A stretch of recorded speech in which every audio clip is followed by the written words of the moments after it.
Recording. Welcome back to the Community Coalition Show. I am your host, David 2K. And what I really want to say to you is wear a freaking mask. Oh, Please. okay. We still starting like Oh, that. Okay. not only that, get vaccinated, please. Yeah.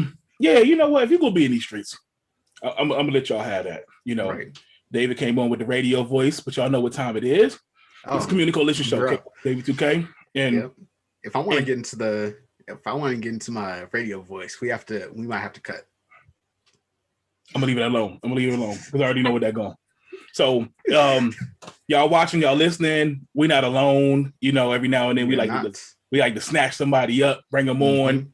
And today we got a special guest. I'm really excited. She doesn't know. I've been watching it for a minute. I've been trying to get her on for a minute because I know it's going to be a great podcast. Mm-hmm. So again, I'm horrible at introductions. So I'm gonna let you introduce yourself. Let everybody know who you are. You glistening. You got the hair flowing. You glowing and all that. What's going on, Andrea? What's going on, girl? Hey everybody, I'm Andrea. I don't know what I'm supposed to say, but I'm here and I'm excited about what we're going to talk about tonight. Yep. So. We're gonna have a real conversation. Y'all know how we do. I try to keep this as honest and real as possible, but we're gonna have some fun too. And really just wanted to get on. I want to talk about what the dating scene is out there like that right now. It's again, I'm old man on the porch. I'm old married man on the porch. I'm good over here, but I still see a lot. We still had these conversations. And so for me, I don't know, it just seems extra nasty and extra messy out there right now. Mm-hmm. And I know. Bro, let me tell you, you are in a good place. Where you are. You talking about me? I'm talking about Kenny. Okay. Kenny's in a nice spot right now. Like, he doesn't have to worry about anything right now. Well, I mean, I still got a job to do. You don't have to worry about what we have to worry about. True. And it's crazy because like the older I get, the more we're into this journey together. Like, and you see what's out there, and I'm like, I don't know what's going on. Like, I got ideas, I got theories, especially with us Black men. And I'm gonna be honest, like, I don't know. I mean, I have an idea, but y'all tell me, and this is why I want to have the conversation. Like, first let's start off with like, how are y'all meeting people? Like, I know this scene is crazy. Both of y'all are single, so I wanted to get y'all perspective on this. But I'm just gonna dive right in. Like, what's up? Like, what is it? What are y'all experiences right now? What is it looking like? I just people need to hear this stuff. Well, I'm experiencing a daggone mess. That's what I'm experiencing. And like, it's I encounter a lot of people that waste your time. Like, I feel like if you're not genuine and ready to like really get to know somebody and take it to the next level, then leave people alone. Yeah. Like, if that's not, or if you just want one thing to say, this is what I want, this is what I'm looking for. So at least that person knows where you're at so that they can kind of gauge if they want to deal with you or not. Mm-hmm. And it's to a point where I'm looking like, who raised these people? Like, who are your parents? Because there's no, like, I just don't get it. I feel like I'm a super sweet person. I'm chill. This is who I am. And then it's just like, they say, hey, how's it going? Or what's up? And then there's no consistency. There's no conversation. It's like pulling teeth, like, call when you feel like it, or I'll fit you in when I can, or maybe they have a lot of different things going on, different women are trying to figure out who's who and what's what. But there's times it's exhausting. I'm going to say that it's so exhausting because I'm tired of telling you my favorite color and what I like to eat. Like, yeah, I'm too old for this. Like, let's just skip over that. What are your goals? What do you want to do? Where do you see yourself in 5 years? Because people will show you who they are right in the beginning. And if if it's not what you want, then keep it moving. And there's nothing wrong with that. My feelings won't be hurt. I would rather you be upfront about what you want than wasting my time and then it's back to the drawing board. That's just what I'm going through right now. Yeah. I want to dig into that because you said a lot. That's like, there's so much there. I want to start like, so dudes are all over the place. We know that. I think that's a given. And if you listen, if you want them dudes that's all over the place, don't be mad. We say the truth. But own up to it. Yeah, I mean, so do you think, I mean, let's keep it a buck. Like, you think it's all about sex at this point? You think everybody's out here trying to have sex with each other? and they just, I do think they're really manipulating to get to that point. Like okay, so I'm gonna be honest too. I remember back in the day, like with some things as a dude we used to say, knowing we would get a certain response. Yeah, like I could try to coerce that whole lane, like I like you, what's going on, like what's up with you, but I knew at the back of my mind what I really wanted. You know, is that still going on? Like, you think they still playing those games? They trying to say certain words, certain things, just to get what they want. So my thing is they don't even have any cut cards. This is like, hey, the phrase now is, "Can I come over?" You don't even know me. Like, there's no, at least getting to know me, talking to me. Let's go on a date. They don't even ask to go on a date. Can I come over? No, you can't come over. I don't know you. And then it's like end of conversation after that, or they'll keep asking, and that's annoying as well. Look, I'm looking like this horrible person, but if you had a daughter, would you want your daughter going over a strange person's house? Did they don't know? But that's just me. Some women don't mind having company. I'm single and I live alone. Everybody don't need to know where you live at. Yeah. So what I'm finding now was most men, they're not even like giving hints. They're just like boldly just, "Can I come over?" or "What's up?" How, like off break? These like are older just... people, mind you. I'm in my later 30s. Okay, these ain't even like young guys. These are like older guys. Once again, who raised y'all?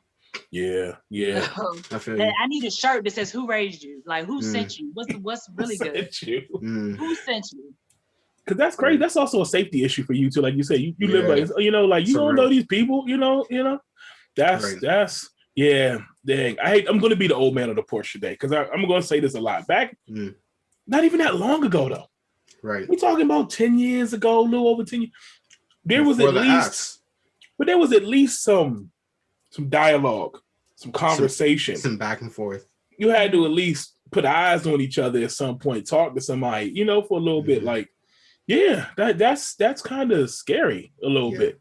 Like, but even as a man, I remember there were times back in the day, especially as a young dude, like, you know, you about to go, we would like plan.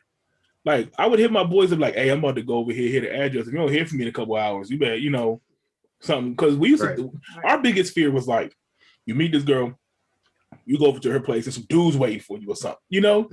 It happens. Yeah. So we used to, first 48, it happens. Yeah, so we used to communicate like, "Hey, fam, my boys, hey, this is the address she gave me. If you don't hear from me in like a couple hours, you know, something wrong. You know, I don't know, is that happening? Like, what's going, like, safety is just out the issue. Maybe I'm just a safety guy." And also too, like, we don't know people out here. Yeah, that's true. There's a lot of craziness. First of all, there's a lot of people who are struggling, and I'll put this the most politically correct way I can. There's a lot of people struggling with mental health things. There's a lot of people struggling with emotional things. Absolutely. You know, you don't know who's who. So just asking someone off break, you have no idea who that person is, what's going on with them, their situation, background, a little bit of history, you know, like for both parties involved, not just for women, but like for men too. Like, you just don't know. I don't know. That's crazy. That's crazy. And it just seems like, from what you're saying too, just the lack of communication. Yeah, like any form of like relationship building. At least before you kind of had an idea who the person was. You know what I'm saying? Like, I might know at least your first name, last name, address, you know, where you from. Right. You just have to figure out, do I know mutual friends? Do I know, you know what I'm saying? Like, where you, the area, it was a little bit, you got to figure this stuff out. So cats out here wilding. And then now let's get back to the fact of like, I don't know if it's a numbers game.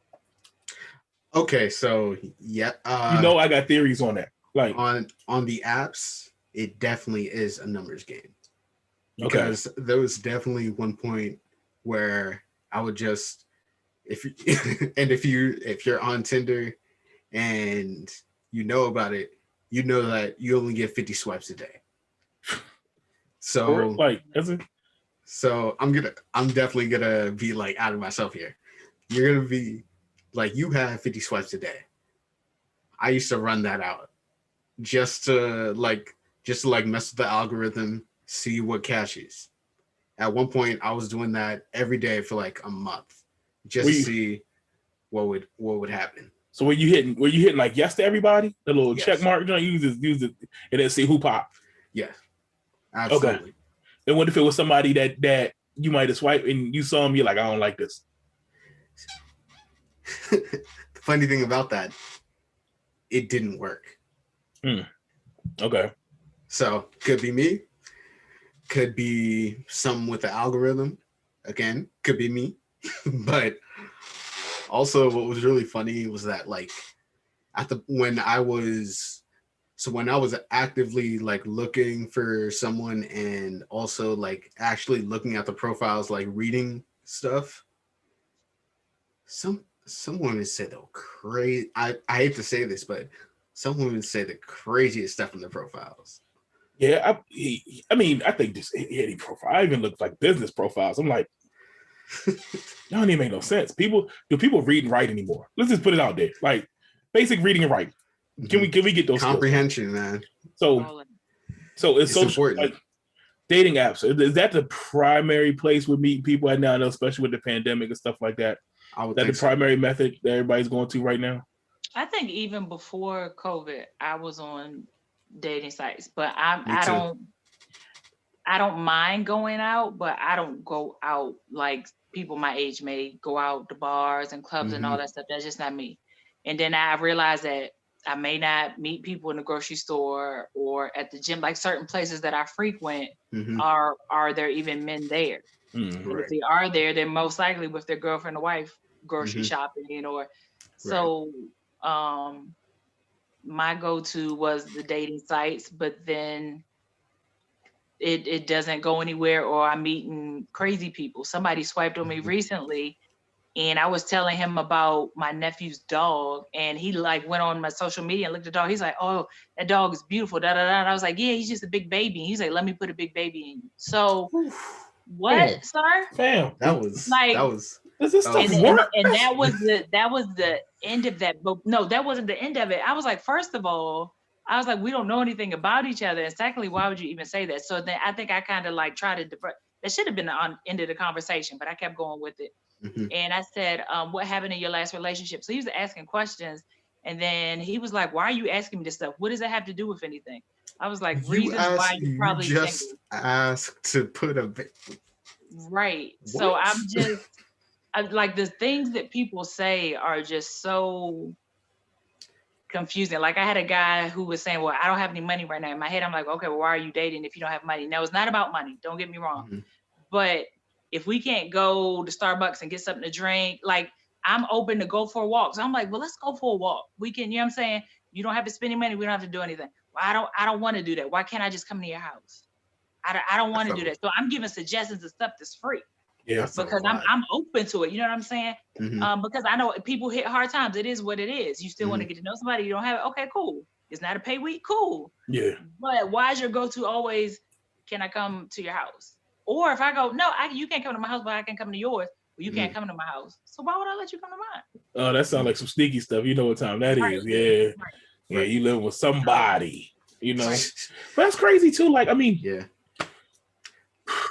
Hold on, one more thing. I meet people that don't want to talk. Now, I'm a talker, so I would prefer to talk on the phone than text. Right? Everybody has a preference. I'm a little bit of both. How do you really get to know somebody through text? You don't. I feel like, and I'm not. Trust me, right now. Okay, I'm not trying to knock anybody, but those that only want to text, I feel like you don't know how to communicate. It can be taken out of context. There's so many things go through my head, and I'm like, this is like being at work. I don't want to write. I want to talk to you. Like I want to hear your voice. I want to hear how you feel. What are your emotions? Don't sit there and text somebody all day. Now I understand if you're at work, then I can text you all day because I'm excited about you and I want to talk to you. But if we can talk on the phone, I would rather talk. Yeah, there's too many tools now. People that don't know how to talk on the phone, don't know how to hold a conversation. Wasting my time every morning. Good morning. How you doing? I could swipe through messages where it's the same thing sent every single day. And I'll open the door with a conversation and you close it back. I don't know if that makes sense or not. You know what I'm saying? It does. I'm like, so. And then they're like, yeah. Like what? Like nobody's invested.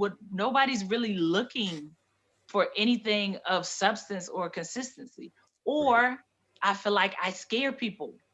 And not because I'm doing anything wrong. They're like, oh, I didn't expect that. I didn't expect that you were about something, that you have goals, that you're doing something with your life.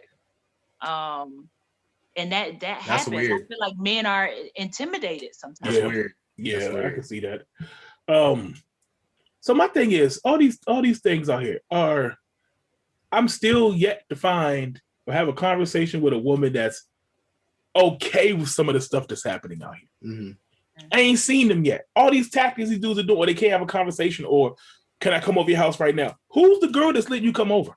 Mm. I'm hearing, like, I have this same conversation.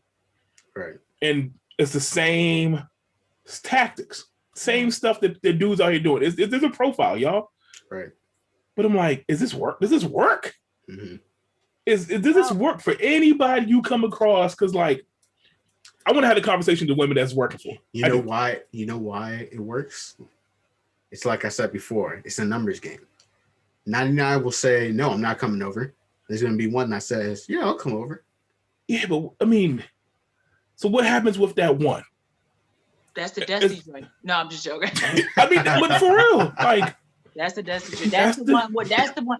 Because they're going to find the one with low self-esteem, the one that wants somebody to just love me, I want company, or they hoping they can get a couple dollars out of them or something.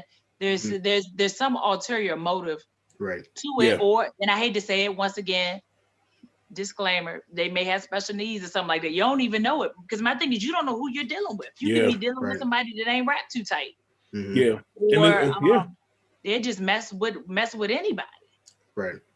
Wow. Or they doing it to everybody. So yeah. But I feel like that makes it harder for people that are really trying to find relationships, because why would you be in a relationship with me if you could go over to this chick and she giving you whatever and there's no commitment, there's no, you know what I'm saying, communication? Why would I do that with you if I could go over here to LaQuisha? No, I don't know nobody named LaQuisha, but XYZ, and you know what I'm saying, I can give her a little $40 and she going about her way. Yeah. So I'm not a $40 chick. $40 is a consistent number around here these days. I tell you, bro. 40. I want, that's all it takes. Yeah, it does. But also, I want to say, how do you first know? off, I've been. Do you give $220s? Do you give, what do you give them? No. It's gotta be the $220s. First of all, okay. It can't be them crisp drinks. He's gotta be the real beat up old dingy 20s too. Oh, right? For sure. But also, so I've been the broke dude. You guys are actually absolutely right in, if you're broke, you should not be dating. And then if also, you can't take care of yourself, how can you take care of somebody else? Yeah, exactly. Yeah, and even the whole conversation. Yeah, no, go ahead, David. Go ahead. And also, I've been the guy to, I'll split the date if she suggests it, and I'm like, oh, all right, we can do that. Like, I'm totally fine with that too. But sometimes that's a test. Sorry to cut you off, but we'll come back to that. Go ahead. I mean, that's another thing, because I'm terrible at picking up clues. Mm-hmm. I mean, it could be that I am of the male gender. It could be that I'm just not all there, or it could be that you wanted, or you just didn't expect to pay the full check, or maybe it was discussed beforehand. Mm-hmm. And that goes back to like the whole talking thing. And with me, especially with the apps, like I was on there for a long time and I didn't get a lot of matches. But when I did get matches, I like to talk. So, like, because I want to get a feel for your personality. And like, you can here's the sad thing. After a while, I started to just get tired of it, and I started to like really just, I was able to find a format that would work after a while, and I would just like, I would send a GIF of Joey from Friends, and it would be like, how you doing? That would work? Yeah, it would. Hey, I ain't mad. So, I mean, going back to the whole money thing, because this is one of those, like, I think people miss the point. Especially, I think dudes really miss the point when it comes about the money conversation. I think the money conversation is, like you said, it's about, can you even support yourself? One, right? Can you? And it's not the money, it's not the dollar amount. It's, are you sustaining yourself? You know, what type of lifestyle are you living? Right. That is important for anybody should be getting to know somebody. Even as a man, I want to know how, I mean, because if you're thinking long term, again, I need to know what type of partner, provider. I need to know what type of person. That also, how you handle financials can also reflect on what type of your personality and things like that too. Right. You know, so I got to make that point. Like, when women are asking about money and things like that, I mean, some want to know, but also too, it's not always that they try and get your money, y'all. Right. They're trying to see if you're responsible. That's probably the best word, responsibility. If you can handle yourself and hold yourself down, there may be something that you can build and grow with another person. Right. You know, where are you? So even if you don't have a job right now, things like that, maybe there's something there that, you know, and maybe in between things happen. Like I said, we had a rough couple of years, everybody, the whole world, you know? Absolutely. But how you carry that, and even that conversation, like, I don't know, that's always bothered me. And like and that's one thing, even as a man, like we would talk about, and most guys know the conversation you're having when it comes down to, is she trying to get my money or is she thinking long term? You can figure that out real quick. You can, if you're really paying attention, or if you're asking questions and having a conversation, they'll let you know. Yeah. Because I remember a famous conversation I had a long time ago. Having a conversation with a girl, and we was just talking. And she was like, "What do you do?" I told her what I did. And I was like, what do you do? What do you like to do? She's like, I like to go shopping. I like to do this. I like to take trips. I already know what you're about. Right. You're gauging your conversation based upon my level of finances and stuff like that, you know? So once you went to that, red flag, bye, peace. You know, sometimes people ask, so you like, I don't know. It's just like, you got to put this stuff together. And if you're not sure, hold the conversation and ask the questions. Right. These things get revealed. So I don't know. I just think there's a lot of lazy dudes out here. And I'm going to say it. Y'all lazy. Yeah. You giving them layups. You telling them, hey, let's go take a walk. We're about to do that whole Dave Chappelle half-baked scare. We walk and, you know what I'm saying? Like, that's a layup. Take the layup. It's easy. Right. Like, but dudes don't want to do this stuff. That's my thing. Like, it's not they don't see it sometimes. Sometimes they just don't want to. And I feel like as a society and a culture, everybody's instant gratification. It's microwave. Right. And we've become lazy and everything with this stuff. Right. I don't know. It's wild. So like, I feel like that's it. Get your game. Step your game up, dudes. And then like, what are your real motives? So like, I mean, so I'll say this. I'm gonna ask this question to both of y'all. Have y'all come across, male or female, both of y'all, where, you know, maybe there's some dudes out here that, have you had any ounce of hope lately? Have there ever been, like, is there been someone were like, okay, maybe they were a good person, maybe they just weren't for me? You know, like any situation like that out there? Is it people just out here wilding out? So I can say I've met people that are genuinely nice people, and as some people I still talk to, we're like friends, but they just weren't the person for me. But I'm also a forgiving person, so I've had people that I'm not gonna say, I don't even know what to call it. Double back. What'd you say? Double back. People do double back, but I've been in relationships before where people have come back to me and they were like, "You're probably the best thing that ever happened to me," and I messed it up. But I value your friendship, so I'm forgiving. Like some people be like, "Oh, you dogged me out, da da da. Don't you ever call me again?" Like I don't block people. I don't do any of that unless they've done something really cruddy. I'm always still friendly with people. Sometimes to a point where they don't even deserve it. Right.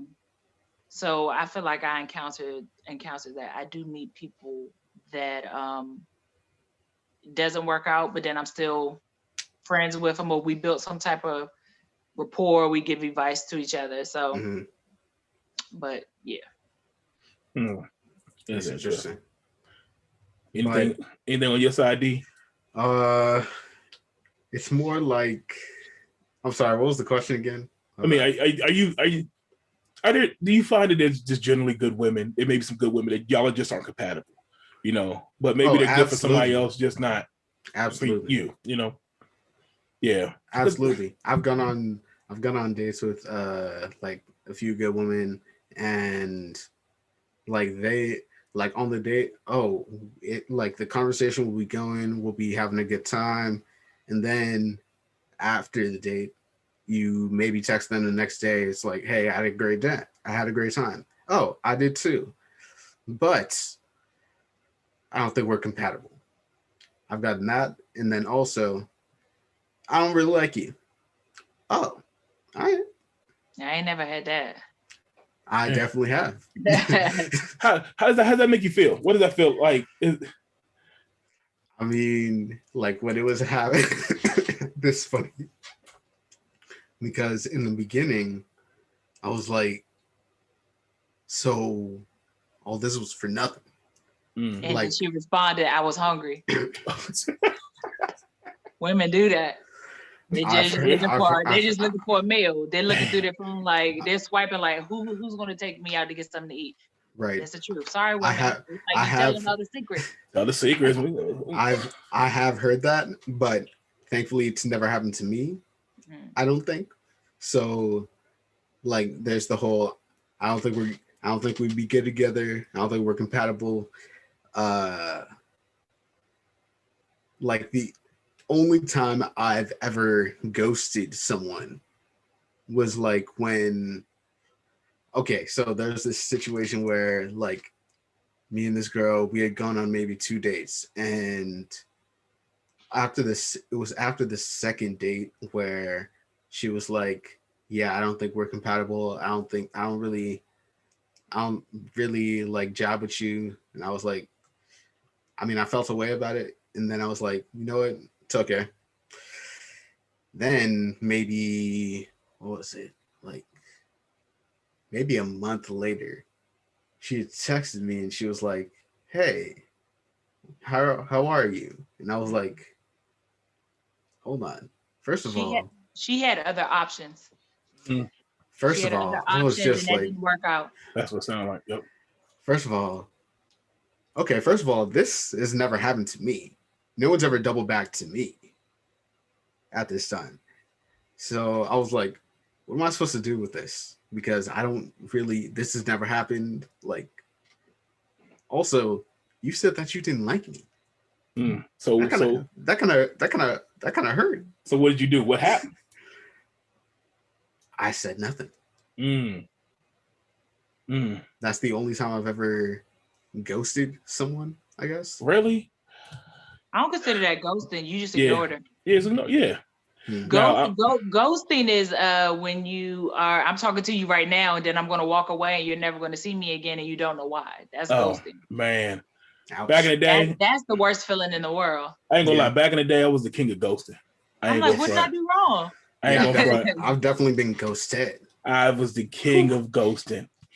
If you ain't say something, if you said something crazy, something I ain't like, something's about, I hit you back. That was it. Oh, and I hate this. Yeah, I hate to say that, but like, actually, now that I think about it, there was okay. Before let me preface this by saying this. I feel like this was totally justified. So I met this girl at school. We started talking. We started having a conversation. It was before class. Like, I was like, I think she had just started at the school, and I was like, oh, how are you liking the school? And she was like, oh, it's really great. And then she said something very racist, and I said, oh. And then like we kept talking for a little bit, and then because I was like, oh, this girl is really pretty, and I think I should try to get to know this girl. And then she said what she said, and then I was like, oh, I realized I'm never going to talk to you again. See, I don't see the issue in that. Sometimes you come across people and something happens and it don't vibe well, you know? Right. Like, but you didn't pursue it, you didn't lead her on, you didn't go down this path knowing that she wasn't for you wasn't just trying to get it. And you know, sometimes those things happen. Like that's what I said. Not everybody's for everybody. Right. And I think we acknowledge that. Now I understand is like, let's say, you know, later on if she kept coming back and you had to tell her, like, I don't think this is gonna work. But yeah, like sometimes these things happen. So I'm gonna ask some blunt question. You know, how many crazy dudes out here right now, Andrea? You gotta tell us. All of them. I just you hear that we up. I don't feel like they're all crazy. I just feel like maybe something in me where I just attract crazy people. I don't know. Nah, honestly, I don't think that. Like, and I know we've had this conversation, and I say this all the time, and I'm gonna say this again. Like, I think there's a lot of different factors at play. Like, one, I think part of it is, especially and I'm talking about Black men right now, numbers. And like I said, I know, take a group of Black men, especially this area. I think the ratio it's something like, I've heard everything from DMV 8 or 9 to 1 to 10, 11 to 1, female to men. So think about it, for every bunch of women, there's one Black dude. Think about that one Black dude. Now let's break down the Black dude. How many of them locked up right now? Just getting out, trying to get themselves together, whatever the case. Right. How many of them are homosexual? Right. How many of them have mental health issues?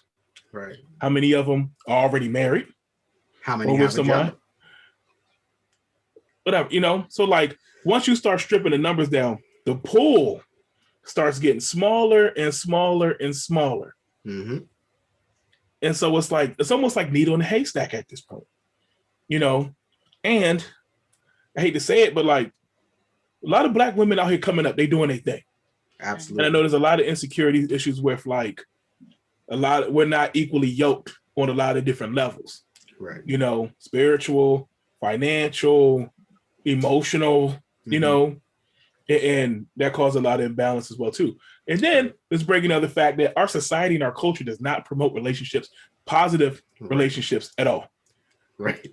The idea of marriage, the idea of courtship, the idea of building and growing relationship is something that is not promoted at all anymore.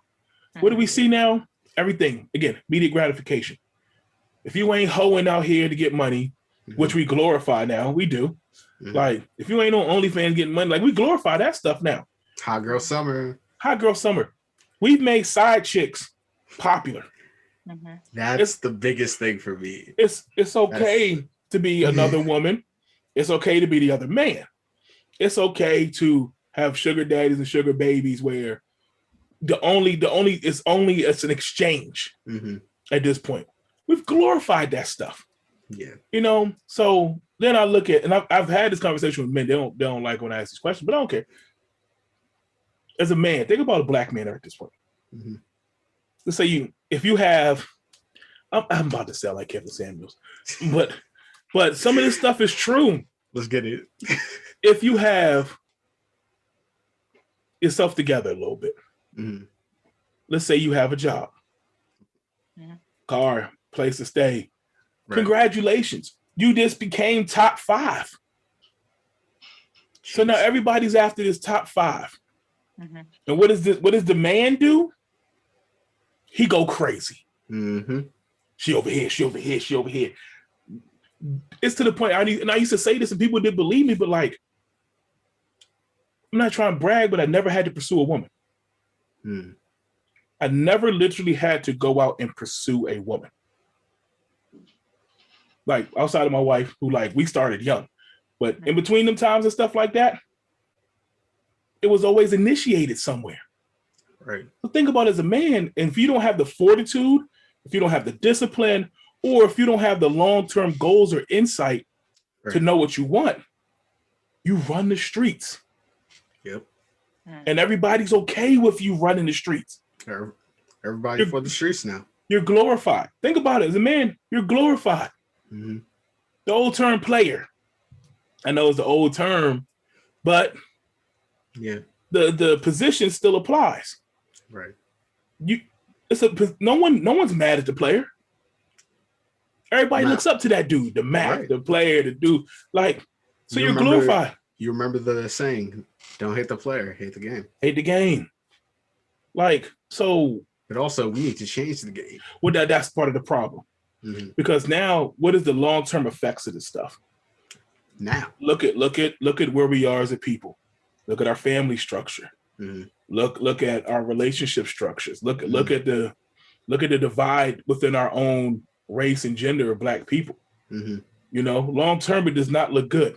Right. Or what happens to a lot of dudes when you get to the point where you can't play no more. Mm-hmm. Then you try to flip the script, but you don't even know how or what you want at this point anymore. Right. When you'd have ran the streets for so long, then it's like this gets boring, it gets old, or something bad happened. You know, you had a bad experience, then you like, nah, these girls are crazy. Now you're damaged. Mm-hmm. You know, and along the way, and this is what I learned. Mm-hmm. What are you doing? You're leaving a trail of broken women behind. Right. We hurting them. Yeah. I'm guilty of that too. I know, and I've tried to make amends, and I've really tried to handle it. And I went and got help for that. I did. Mm-hmm. Because once you see it, you realize, damn, I'm we foul out here. You know, and you see the effects of that. Some dudes just don't give a damn. They just keep going. They don't care. Mm-hmm. You know, but if you get to the point in your life where you try and change your ways and you get to the point you're like, no, I want to do better. And you realize, yeah, I didn't cause some damage. Mm-hmm. And if that sits with you and that you hold on to that, like, it's hard. Right. So we got all these factors. And that's why I wanted to explain all these factors at play right now. Mm-hmm. And but we just... No, sorry, go ahead. No, I'll say everybody's hurt. Everybody's broken because now we got broken men out here too. And I ain't even bringing that whole element of our upbringings, our roots, how we were raised, mm-hmm. the lack of support and the lack being of poured love. Into all that. And you got broken dudes out here running the streets trying to think they know what they're doing and figure it out. And you just hurting other people again at that point because hurt people. Right. Mm-hmm. And so here we are. Right. But also, I think it's okay to maybe go. I've definitely gone into dates not knowing what could happen from that date. Like maybe you go to that, maybe you're going to see that person again. Maybe you're not. Maybe they'll want to start a relationship. Maybe not. Maybe they won't even show up. Like, yeah, I think we have to establish that it's okay to not know what you want, but after that date, you should start to form in your head like what you want. Yeah, I think you should at least start to formulate. Yeah. So this just happened recently where I was talking to a guy and it didn't work out. I'm still talking to this person like as a friend, but when I say he was dropping some real jewels of things that I've never thought of before, and these some things he learned in therapy. Mm-hmm. Like, man, it's okay to go to therapy if you need. Yes, absolutely. But what he said is how can somebody be there for you and you don't know what you want? So compiling a list of the things that would make you whole in a relationship so that person can support you. And the way he called it is you want someone that can see you, not just date you, but see you. Right. So in that time of talking to that person, this was just on our first conversation, he said, just from the things that you said that you're interested in, because he says that he's in the marriage market, meaning he's looking for someone to marry. I'm not just out here, you know what I'm saying, just playing, seeing what I can get. Right. So if your goal is marriage, then you need to be dating someone where their goal is to be married. I'm not spending all this time. I'm too old for this. I still want to have kids, all of that. We're not out here playing. Absolutely. But he said in the time that he spoke to me, he named every single thing what my interest is, not only that, but what it would take to be my husband. Mm-hmm. If that, where I was like, wow, like I was like, wait, he really does see me. So like, for example, I'm into anything creative, arts, music, arts and crafts, all of that stuff. He said, if I was to be with you, First of all, we would need a house big enough to have your space for you to be creative and do the things you like to do. You like to go to church, so I know I need to be supportive with that. If there were events where it had to do with crafting and all that, I make sure you go to every event there is. He said, but I know that in being, if I was to marry you, that these are the things that you need to feel like someone loves you and cares about you. And I'm like, wow, like you would do all that for me. But the reason that we didn't work is I couldn't see him. I did, like, he told me what his interests were, but I didn't get it. And I don't feel like I lost out on that person. It's okay. Right.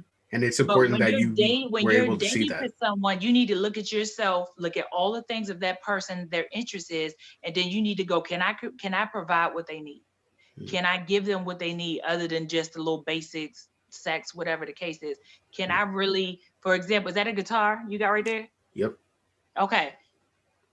Yep, just me seeing that. Okay. You know what I'm saying? Like, I'm here to support you. I know, babe, I got you. I'm not talking to you, but just in general, I saw this guitar and I thought it'd be a good idea if I do this, or they're having a good event, some type of where they have a guitar sale or certain things. And you're like, wow, this person really sees me. And it doesn't even have to be financial. It's the basic things. I know she likes to cook, so we need a house with a big kitchen. All of those things, and not necessarily I have to have all of this money, but I really see this person and I know what they need. So if they need somebody just to listen to them when they get off of work, because I know it's stressful at work, or they need their feet rubbed, like really paying attention to those things. And people do not do that. There's no intention in it when they're dating. Right. And I feel like that's what's happening. So when I meet people, like, for example, I have a whole area with all of my art stuff. I make shirts, I do all kinds of stuff. And somebody else may go, that's clutter, that's mess. But somebody that's creative will come in and go, oh, you're creative. You like art. Like, I get excited. I get so excited because it's rare that I meet somebody that I connect with on that level. Right. And it doesn't necessarily mean that's the person for me, but they at least see me. Yeah. So the goal in dating is I'm not just dating just to date. If you're being intentional, I want to see you. I want to learn about you. And am I able to continue this? Don't start something if you can't keep it consistent. So don't see me every day and then the 2 weeks later, be like, I don't want to do that no more. And I find that happens. So I'm like, well, what happened? What changed? And I'm the type of person, if we're on a schedule or something's happened and there's a shift or something, I'm confused. So don't try to provide something that you can't keep it going. Right. And then don't say anything. That's like you being married and you paid you paid whatever, I don't know, or you're dating somebody and they paid the electric bill and all of a sudden they go, I don't want to do that no more. Well, I'm used to you paying electric bill. Why? Or you used to rub my feet. Why don't you do it anymore? Don't start something that you can't keep going. Consistency. Consistency. Yep. And it's funny you say that too. And even I find it not even just in the dating realm. People, relationship building. Seeing each other is something that's lost with everybody at this point, all aspects. I even found it with like business networking. It's the most frustrating thing now. And I'm not trying to shift the focus, but like I got it. Like this is a skill that applies to just people, human relationship. Absolutely. You know, when you meet somebody, like little things, because to me, one, it helps identify who they are. You get to learn about them, and also you never know where it's gonna go. So, but I also find it too, and then going back to like dating, like even as someone who's been married 10 years, we in the game. Like those are the little things that keep you going, especially as a man. And I'll say this, and I know other men feel this way. Like when you find someone that they don't have to dive all in. Like my wife, she doesn't dive all in what I do. Right. But it's the fact that she asks questions sometimes. That she's aware of it makes the world to me. And if you know me, I do a lot of different things. I know it can be very confusing for people, you know, to keep up. But just the fact to say, hey, what you got going on? Okay, what's that? Or you remember something that happened or I said, like, world, I'm good. You know what I'm saying? And that makes me want to do the same. Because, like, how can you be around somebody that you just don't know? And I feel like the world has got this cold. It's very impersonal. Everything is surface level at that point. Like, you don't even know who you're dealing with, you know? But it's like those little things matter. Like, I like that. You see me. I like that phrase, you know? Yeah, you have to be with some. And the thing is, what was interesting was, it's like he could see me, right? the things that he was interested in. So even if I don't know anything about it, if I like you, like for example, he like anime. I don't watch anime, but you know what? I'll sit down and watch it with you and try, and then I'll let you know I'm really not feeling this, but I'll at least try it. Or he was into stocks. Okay, I don't know much about stocks, but if you teach me, I'm open to it. Yeah. And I guess he just saw it as we don't have anything in common. But if I'm willing to at least try to see, you know what I'm saying, if this could work.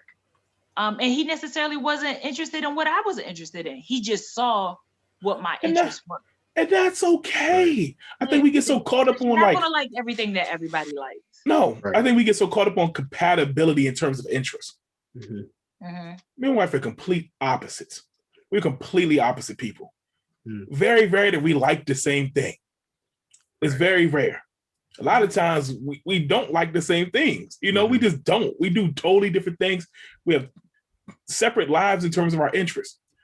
But we support each other in those things. She does a lot of stuff that I don't care for.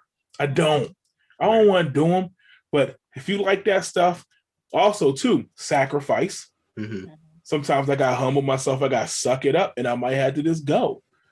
You know, that's because she likes to do it. You know, or sometimes I know she does it for me. Sometimes she'd be like, I don't understand, like whatever. And then sometimes she found out she actually likes it. You know, like you never know what can happen. But it's okay to be opposites. It's okay. But as long as you're supporting each other in what y'all are doing, you may not understand everything. You may not get it all. Like, but at least it's like, okay, I see what you're doing. You know, if nothing else, ask questions, try to act like it. If nothing else, you know, you just never know what happens. But people get so caught up on that stuff in the beginning. Like, how many people how many people really like the same things as each other all the time? You might find one thing, two things, maybe, you know, but then that's probably it. We're all human. We're all different. If we were the same, we'd be robots.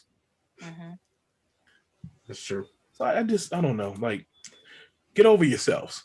But also, no, I'm going to leave that there because I was going to say it's important to learn about each other and also have like the biggest thing for me, we gotta talk, like because if we don't talk, then I'm gonna get bored. Like I'm not super into the physical, but also like, I mean, yeah, I am a little bit, but also I like to talk. You don't like hugs, David? I love hugs. You don't give hugs, bro. You know I love hugs. You rub feet. You be rubbing feet, hugs. No, I'm not gonna answer that. I'm not gonna answer that. We're not gonna go there. But also if we've had, I mean, I might be open to it if we have a conversation about it. Hey, you never know. You might like feet. Though. You might come across a little cute pair. You never know, fam. Might be able to sponsor a pedicure. You know what I'm saying? Hey, on the flat foot, okay.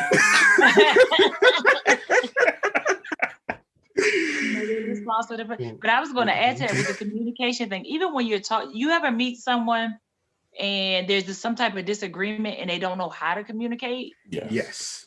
That's the worst. I'm like, get your words to get, like, people would like the people I meet, because they don't know how to communicate, then they just shut down and then it's over. So I'm not going to sit here and argue with you because I'm not that type of person. We're going to sit down, we're going to talk about it. And if you can't do that, then this isn't going to work, because you want to be married, but if you can't communicate, how you going to be married?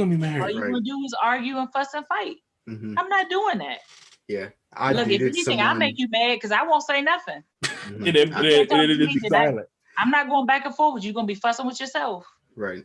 I dated someone that would always, that asked like a few weird times, what do you mean by that? And I had to step back and I was like, wait, we weren't talking about this.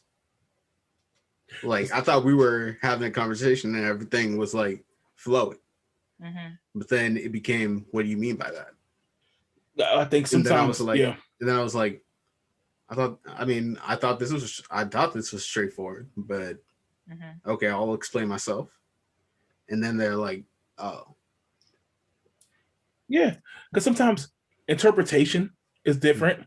Right. I find even the little things. I remember our first couple of years, like tone, inflection was a big thing. People think I'm crazy because they be like, "How did you get that from a text?" I was like, "I don't like the tone of your text." Yeah. Like in my head, when I'm reading it, I was like, "They're being smart right now. They have an attitude." And or I've had people that go off of me because my response was okay, right? So my response, they said XYZ, da da da. I'm like, okay, and or gave a thumb. Well, no, my thumbs up is me being a butthole, but me just saying okay is offensive to some people. Like you don't know how people perceive certain things. Like I had somebody go off of me, and I was like, all I said was okay, but if that's what you got from it, have a great life. Like I'm glad you went off on me because you're showing me that you're crazy. Yep. You know what I'm saying? Sometimes I don't look at it as a failed or whatever the case is. I don't consider it failed. Right. I consider it a blessing because you showed me who you are before I got too deep in this. Go off on me because that shows me that you're not like, if I know I didn't do anything, regular casual conversation, you just snap on me. So if we were in a relationship, that means you might bust me in my face. You might, you know what I'm saying? You don't know. That's right. So a lot of times when people are like, I don't know why this didn't work or why he's acting this way, he showed you in the beginning. So if somebody showed me that in the first or second conversation, why would I continue this? Because it's only going to get worse. So now I'm walking on eggshells, scared to say anything because you're going to snap on me. Or I just said, okay, now you cussing me out. Yep. I call that dodging a bullet. Right. Sometimes you dodge a bullet, you're like, yo, that wasn't meant to be. And that's a good thing. Yeah. But this, you got to take them as lessons. Yeah.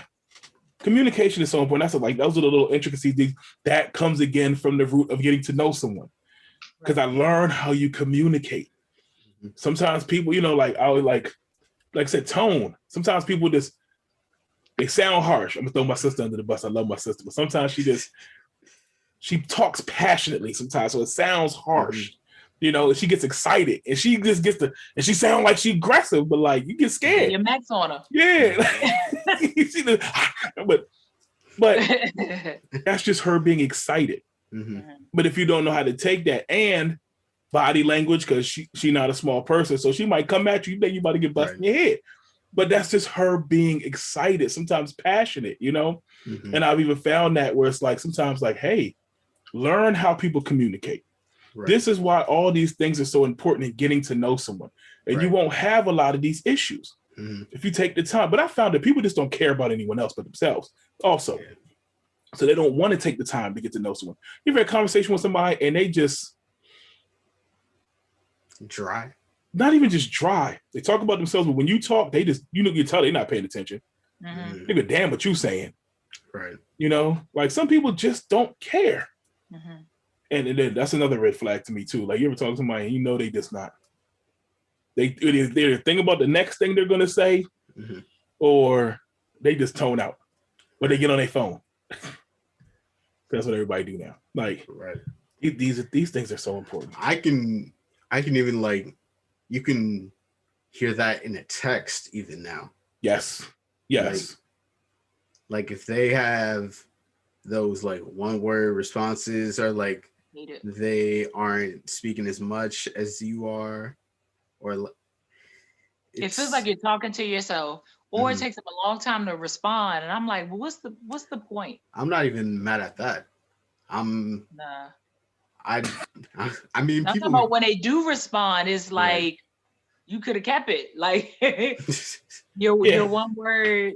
Well, think about that too. What was the point of asking for my phone number if you had no intention of talking? Yeah. Or if I'm trying to start conversation and you, oh, I'm sorry, I may sound like a brat. I can't stand when people say I was busy. So I understand that people are busy, but that doesn't give you an excuse to use common courtesy or not be a butthole. So how do I explain that? In 24 hours, you didn't have a second, a minute, another, I was busy. Or I haven't messaged you in 3 or 4 days and now I'm like, hey, what's up? Yeah. I don't feel like that's okay. But I'm supposed to stop what I'm doing to respond to you, but you could take the time to respond to me. It just works the both ways. And then it's like, if you're not interested, just say you're not interested. Yeah.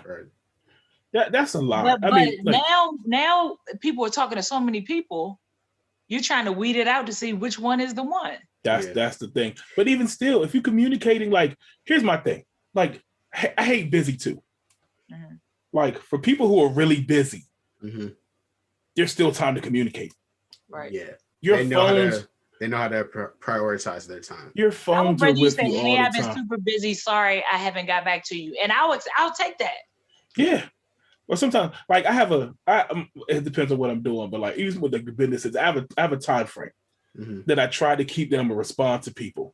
You know, if there may be something where like I can't, like if I'm doing something work related and I can't talk at that point. Right. But there's times when you're done with that, everybody looks at their phone. Right. Yeah. When I get in my car, that's the main thing I do. When I get in the car, before I turn the car engine on, if I'm gone somewhere, I check we all check. We all look. We all see. Like, I don't know. That's I feel like that's the choice because everybody has their phone. You know what I'm saying? You chose not to respond. You chose not. You saw it. You knew. It is a choice. You know, a person has their phone in their hand all the time. And that's the thing. You see people. You know. Like I said, it's that don't work no more, y'all. It don't work no more. And I have met a few people that are like, I'm just not a telephone person. Like, I don't walk around with my phone. Like my sister comes in the house and she put her phone down and she don't pick it up. But you know what I'm saying? But unless somebody keeps calling and it's like, oh, is this an emergency? But so I get it. Everybody's not a phone person. But if you're trying to date somebody, you still at least need to be somewhat available. You got to be an available person. That's what it is. Phone available, whatever it is, or else you're not ready for that. That's part of the package. Yeah. Part of the deal. But also, in that same sense, you got to know when to put the phone down. Yes. Yeah. But I'm talking about like if you're not with that person and y'all are communicate, you know, like most people, like you walk around your phone in your pocket, you see that stuff. You have, in any given couple hours, you got a minute or two to check. Oh, absolutely. You do. Like people, it's funny. I see people, they be posting on social media and I'm like, but I sent you a message. Even on some other stuff like, right. Like, come on, fam. Come on, fam. So I know you looking at your phone because I see you posted this, but you could have responded to my email or text a while ago. Like, so don't play them games. Like, no, like that doesn't work anymore. Like, if you know they're not a phone person, you gonna know they're not a phone person. It ain't gonna take that long to figure that out. The only way a person will get out of that is if they say to me, I opened your message and I forgot to respond. I'll take that. Or, you know what I'm saying? Because sometimes you will open something, you say you'll get back to it and you don't. So, but they have to verbally say that. You're not just going to sit here and ignore me. That's me in a nutshell. That's me in a nutshell. Because at any given time, like I prioritize. Right. You know, I've even done this. My wife sometimes like, damn, I forgot. I saw your message, but like these emails came up, like, or when you get back to it, like, I already know it's going to be an issue. I know I got beef. If I saw that phone call and I ain't hit you back in a minute, I know as soon as I call back, it's beef. So let me go ahead and just apologize off the break. Hey, I'm sorry. Look, I know, my bad. I forgot. Like, and sometimes it's not even that, because sometimes it just be like safety stuff. I just wanted to hear from you. Yeah, I need to know that you're okay. I ain't heard from you in a couple of days. Yeah, also let somebody know that they're excited about you, just like you're excited about them. Yep. Like people want to feel wanted, and you don't feel wanted. I'm like, this person ain't really for me, or they're not thinking about me. You want somebody that's thinking about you. And I feel like with guys, it's rare. I can't think of one person that I've talked to where there was a match with that. You know what I'm saying? Like, I want somebody to be excited about me just as excited as I am about them. Or it's always one-sided. Because, you know, me and Kenny used to work together. So I'm like, I met so-and-so, and I'm excited. And then something will happen, and I'll tell him what to do. Then he'll be like, nah, leave that dude alone. Yeah. So, and it's always like, okay, back to the drawing board. Like, I'm tired of going back to the drawing board.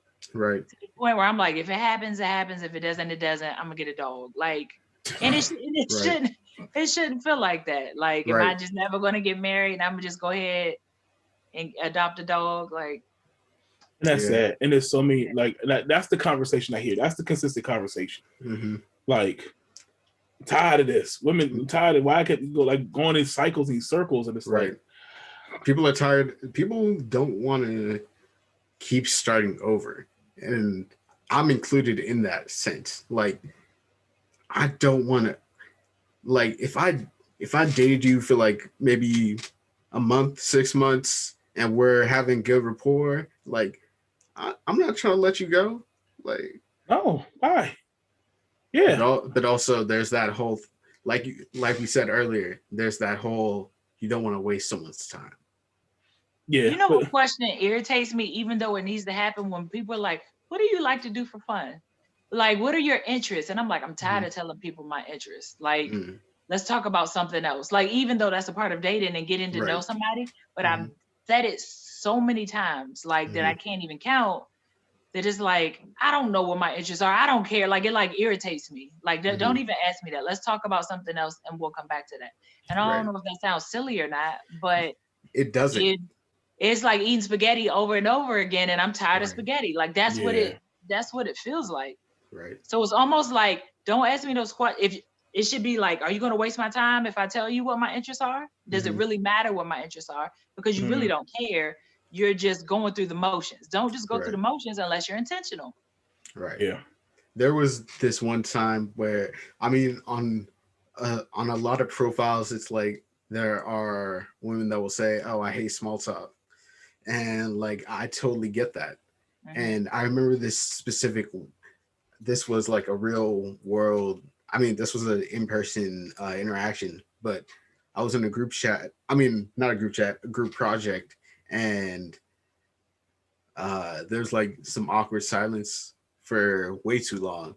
And I asked the question, I was like, so what are some of you guys' views on the world?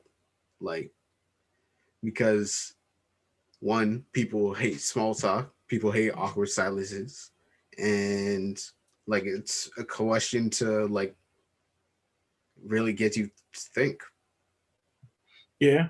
But like sometimes small talk is necessary. Yeah.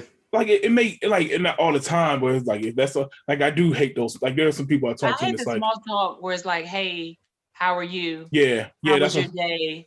What are you up to? And it's just like you said, it's necessary. That's how you start a conversation.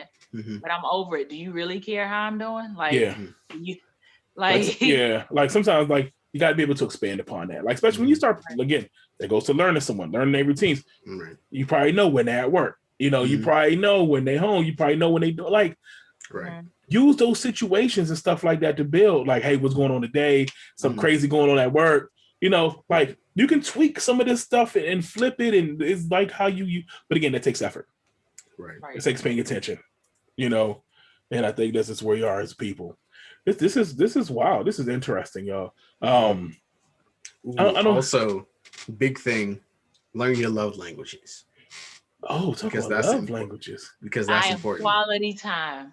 Ooh, words of affirmation are big for me. Physical touch. Physical touch is my second. Quality time and physical touch. Did you say quality time, physical touch? Oh, I thought you said something else. I'm gonna leave that alone, David. I thought you said something. All of that. Yeah. All of that. All that. Yeah, because like I said, sometimes like I like words of affirmation. Sometimes you just need to hear it. Sometimes if it's just hey, especially like I always find black man in this country, like if you're trying to make it out here, sometimes you just need to hear it. Right. Like, hey, you all right, it's okay. You know, just little things. It ain't gotta be nothing big, you know. And it's like how it's like how you see some dudes like, hey man, I see you. It's like, that's why, trying to get like you. That's why I'm big on that, especially with other men. We giving them their flowers and stuff. Like let people know I appreciate you. Right. Because you don't even know. You know, like look, I appreciate you, DJ Khaled. But you don't know if people are hearing that stuff. Right. Especially let's go back to the scene, right? When you see somebody. So then he brought up the love language. And if you're if you don't know what your love language is, look it up. And it's like take the test. So it's a book. And there is a book. I've never purchased anything, but I've done the free test. But seeing someone, right? So if you know, well, you may not know. If a person tells you, I want to see you, are you available? But you keep giving them a gift. And I'm like, I don't want your stinking gift. I said, I want to see you. Are you able to provide that love? You know what I'm saying? That love language. Right. If that's not your thing, if you're not a quality time person, or if you don't like like I met somebody, he's like, I don't like to be touched. And I'm like, how do you date? He's like, it's not all about touch. And I'm like, really? No, I mean, it's not all, but that's one of my love language. You know what I'm saying? Like, I get you. How are you using? He just said he's not affectionate. I'm like, but he's also in the military. So I feel like he's being trained for that. So he needs to be somebody that don't like to be touched. So y'all just looking at each other, y'all play cards. What do you do? In my mind, I couldn't process that. Yeah. Right. Because I'm like, I need hugs. Where are you? I need hugs. Where are you? Where are you? And that may be annoying to somebody. And I feel like a brat, but that's what I need to be okay and to feel loved and to feel appreciated. Right. And I feel like I meet people that the love language does not match. But I want to know, what are these dudes? What are these dudes' love languages out here? I feel like it's pussy. Like, what is your love language? Like, like I would love to. I talk to some of these cats. I'm like, what? Do you even know?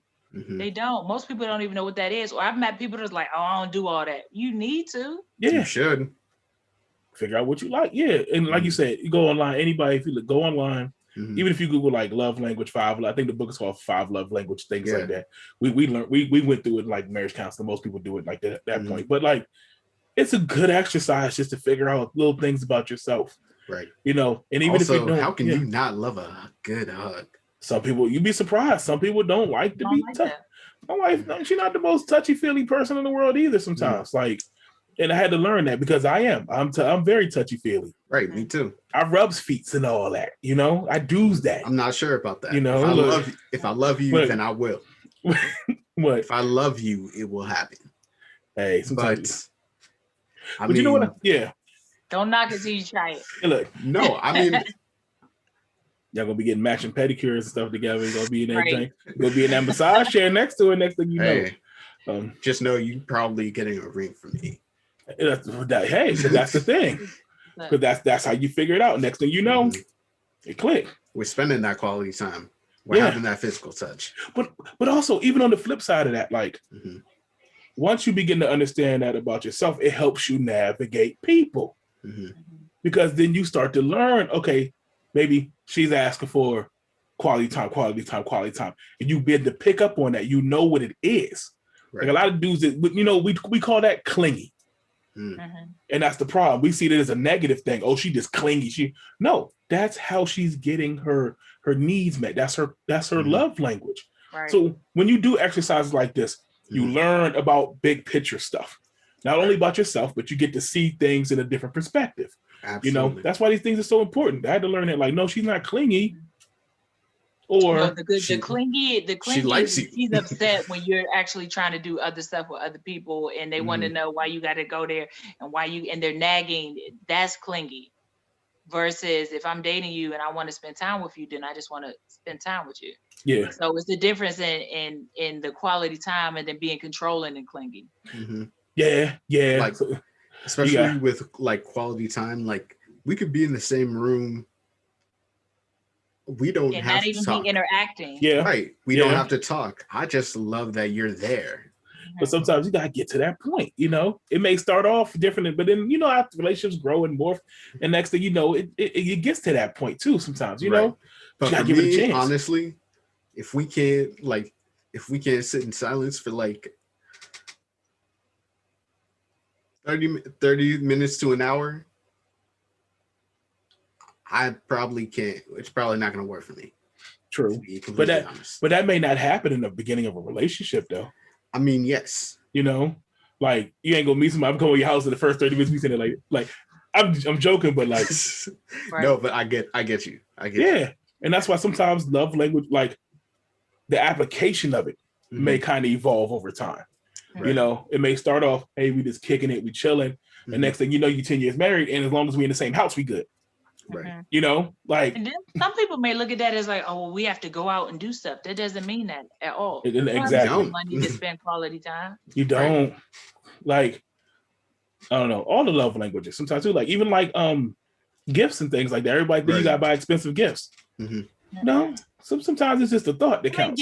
Gifts are nice, but it could be something small. Like I'm the type of person, I could see somebody, they can have, I don't know, a hole in their sock. And mentally in my mind, I'll go, okay, next time I see them or I'm in the store, I'm going to grab that. Like it's all about, hey, you got to pay attention to things. You know what I'm saying? It could be something so small, but to somebody, they be like, wow, she noticed that I need some socks, or she noticed that I like Hershey's cookies and cream. Like, how did she know? But that's a part of dating and getting to know somebody. and I'm not gonna call out the person. They are related to me, but we just had a discussion about that her and her boyfriend were having an argument. She was like, he doesn't know anything about me. And she's like, I know he cares about me, and you know what I'm saying, those things, but it was something small. Like he picked up breakfast and he knows that I like waffles and I like sausage, but he brought back pancakes and turkey sausage. And she's like, who's this for? And he's like, this is for you. And then she was like, but I don't eat this. Yep. And he saw it as you're always complaining. And she's like, it's not that I'm always complaining. You're not paying attention you don't listen. to you're not paying attention to anything. You know what I'm saying? That I'm saying. It's one thing if you're like, okay, and then you fix it, but then it's not being fixed. And also as a man too, dog, you saving yourself a whole bunch of stress. Right. If you figure out what she like and you do it, dog, you in there. Right. Like, that's why do I have to keep asking you to do something? No, I know when I go out and if I'm getting something, if I don't bring back something, that's World War III. So why don't you go ahead and get what she like real quick and make her, keep her happy? Or I tell you, shoot, that's how she got me. You know the story about the fire truck. Oh, you made me cry. That's oh my goodness. What is this story? Okay, I'm gonna tell this story. Did you know this story? No, I don't think I've ever told. There's not too many people that know this story. So I'll tell this story. This goes back to paying attention. Not even just gifts to me. That wasn't even about the gift. It was just paying attention. Right. So early on, I mean, we were still dating at this point. Like, I told her the story about my upbringing. My dad. Right. My dad wasn't, he wasn't really my life, but every time I talked to him, he would always promise me that he was going to bring me a fire truck. That was when I was a kid. When I was a little kid, that's all I wanted was a fire truck. Right. That's all I wanted. He said, I'm going to get you the fire truck. I'm going to get you the fire truck. I'm going to get you the fire truck. He would always promise that. And every time he came around, no fire truck. I ain't never seen no fire truck, right? Right. So I told the story. I mean, like, we was young. And I told my wife the story. Like, I just told it. And it wasn't even like something. It was just like one of those conversations you have, just random conversation. We talking. I'm letting her know about my family because it's really about like how I grew up. And never gave it thought. Christmas. She got me a fire truck. Oh man. Like went on the internet. So this is early internet too. This is like not just like now, like went and found a premium, like one of those Hess trucks. I don't know if you remember the Hess company, one of those toy, like fully functional, battery operated, like water skirting out the joint, like little truck. Wow. Box, premium condition, like wrapped it up. When I tell you I cried. I would have cried. Boo hoo, like till this day. He had to marry her then. Had to. Gotta go. Look, gotta go to Jared at this point. Like I gotta holler at him tomorrow. Right. But the thought, not even the truck is still in the box. Still in the original package, and she brought it in. Right. Don't mess with my truck. That is that outside of like if I had a worldly possession, that is the most important possession I own till this day. Right. For that reason. Like I don't play, I know exactly where it is in here.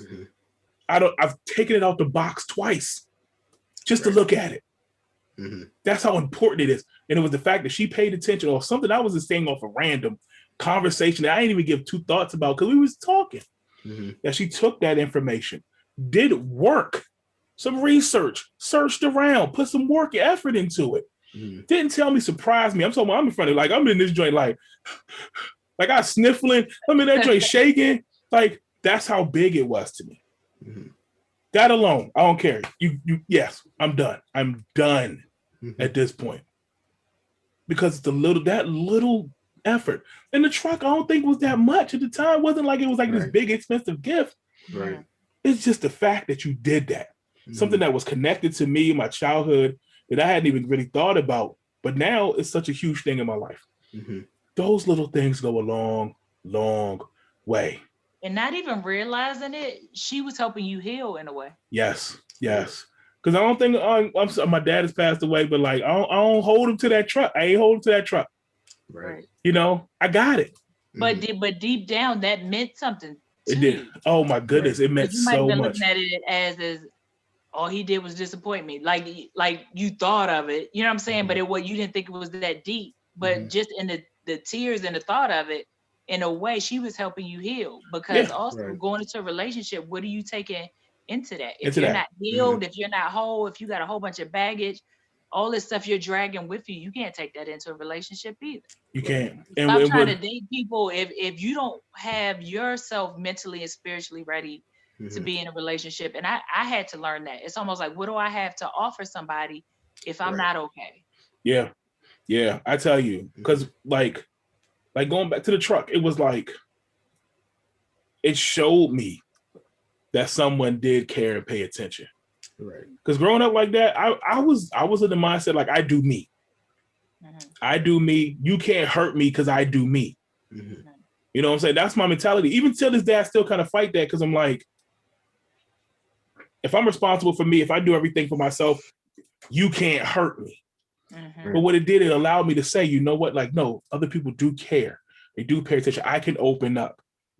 You know, that was big. It was huge for me. To this day, like, don't mess with my truck. My kids know better. Don't. Like, but that's a big thing. And two, that's why even going back to things like getting help. Like, I know therapy is such a buzzword for everybody, but it's the concept of help, getting help. Right. You know what? I'm gonna tell you, therapy. Everyone looks at therapy as like this, like they think you're lying on the couch and this person is just like digging into your life and they just carving you up and like every little dirty secret comes out. That's not the case.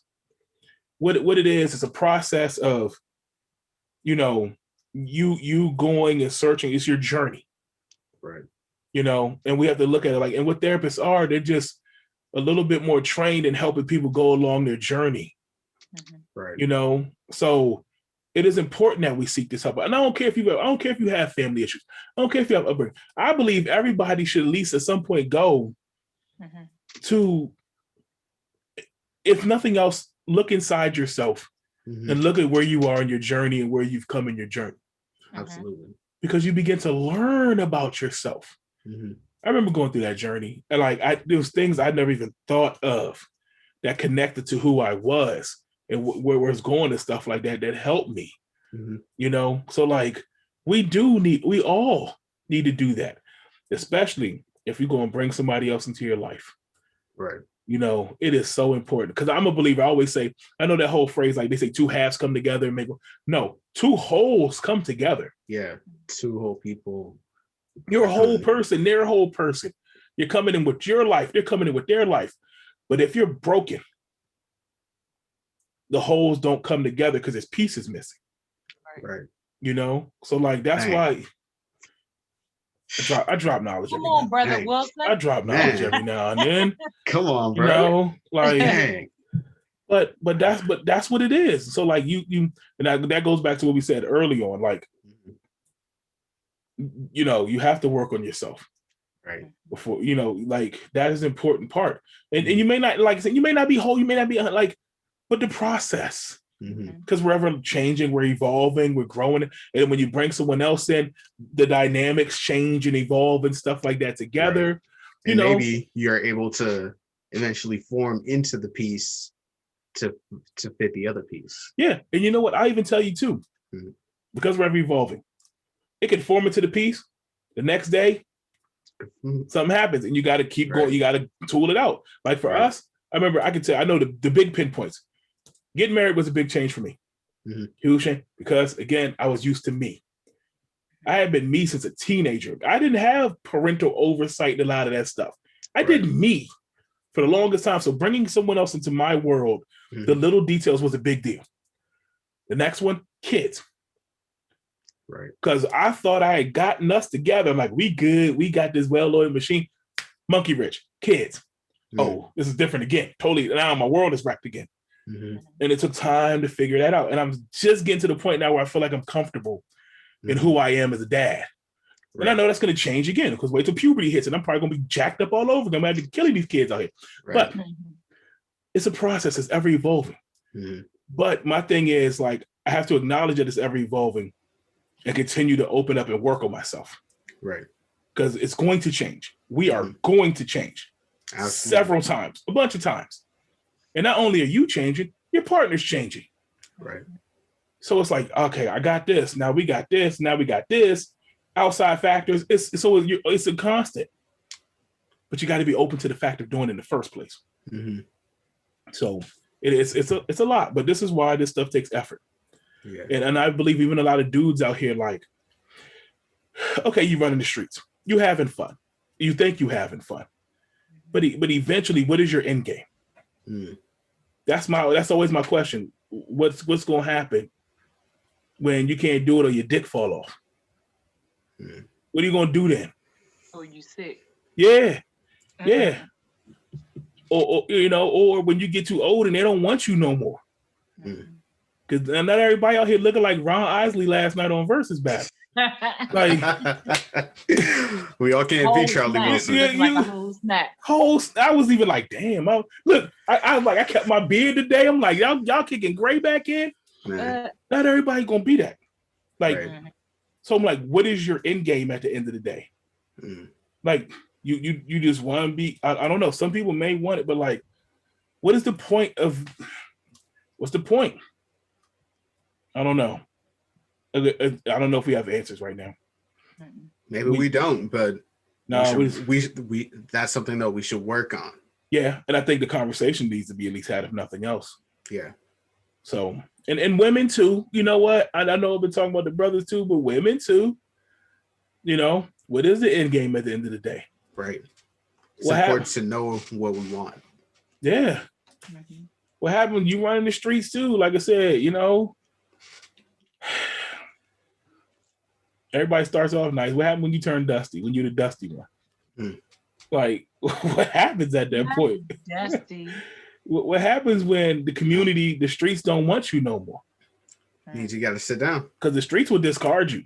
You may think you may think you know, you doing your thing, but then something happened. Next thing you know, right, situation changes. Mm-hmm. You can't retire from the streets. The streets just hire you. The streets just hire you. It's like an athlete. You think you're gonna play forever. Next thing you know, you're done. Tom Brady's going to have to retire at some point, y'all. Just think about that. Mm-hmm. What you gonna do? Right. Like, but I mean, it's true. It's true though. Like, at some point, and then don't you wait till. Say what you gonna do when the $40 run out? When the 40 run out. Because think about it. You want 40 right now. What happened when she won 30? You think you doing something? We saw that. We had this whole conversation. Yeah. Remember, they started off 250. Right. Then we seen the 80. Mm-hmm. Oh, they down there doing it. And then the 250 chick mad because there's a whole bunch of $80 chicks out there. Mm-hmm. Then it was the $40 chick. Now the $80 chicks mad because we got the chicks doing it for 40.